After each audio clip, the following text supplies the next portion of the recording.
My name is Laura Greenleaf. I've been a certified Virginia Master Naturalist for over 10 years now.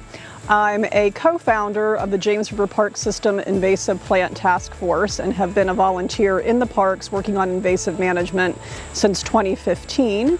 And I now am working part-time for the Parks and Rec Department, co-coordinating invasive management efforts. An invasive species is a plant species that was introduced to an area either accidentally or intentionally, and that plant came from somewhere else. It is now outside of its original distributional range.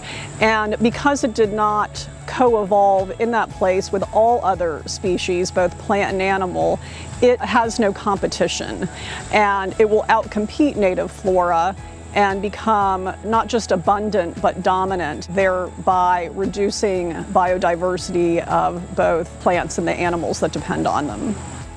Some of the most common invasive plants throughout the park system are winter creeper, which is an invasive vine. It behaves very similarly to another dominant invasive vine species, which is English ivy. Both of these were escapees from gardens and landscaping that have come to dominate many of the park units. At the mid-story or the shrub level, we have a number of invasive shrubs, but the two dominant ones here at Pony Pasture are honeysuckle or bush honeysuckle and Chinese privet. The Virginia Department of Conservation and Recreation identifies about 90 invasive species in the Commonwealth of Virginia. Here in the James River Park System, we have identified a minimum of 50 invasive species within the park system, and there are certainly more. The problem isn't just the number of individual species, the problem is their abundance and the fact that they are dominant throughout much of the park system and have come to overwhelm our indigenous flora. So we all know that the James River is Richmond's founding river, that it really is its defining natural feature, and that it's exceptional for an urban area to have a river, particularly one with our rapids running right through it, but then to also have about 550 protected acres along 7 miles of that river is even more exceptional and unique. We are obligated as stewards to protect this natural resource that gives back so much to us.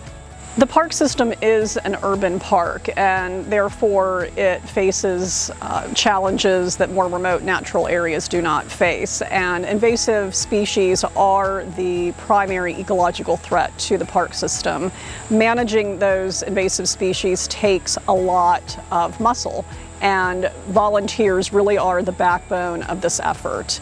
There are numerous ways you can volunteer in many of the different park units, and to find out about those opportunities, you can go to the Friends of the James River Park website, and you can also go to Hands on Greater Richmond and search for opportunities there.